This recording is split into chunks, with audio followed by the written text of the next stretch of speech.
So today I was feeling like my space needed a little spring cleaning vibes. I haven't cleaned my space in a while because I've just been busy working. And as an artist, by the time I get done painting, I'm exhausted and don't even feel like cleaning. So I just kind of dip without actually doing it. And for me, if my space is cluttered, it kind of makes me feel like my mind is cluttered. Also, cleaning actually helps me with inspiration as well. I feel like while I'm cleaning, I'm thinking of new ideas and things just kind of come from that space.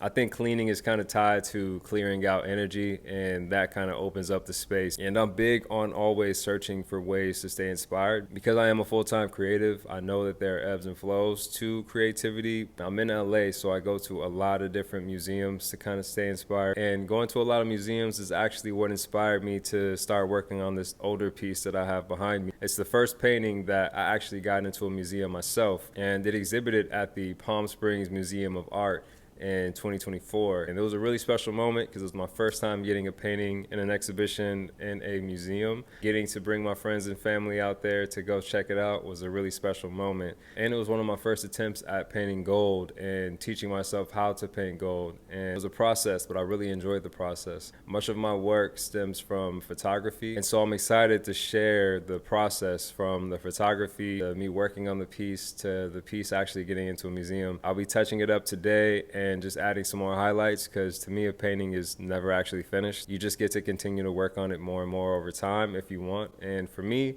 the painting is kind of speaking for me to go ahead and work on it a little bit more. So that's what we're doing today.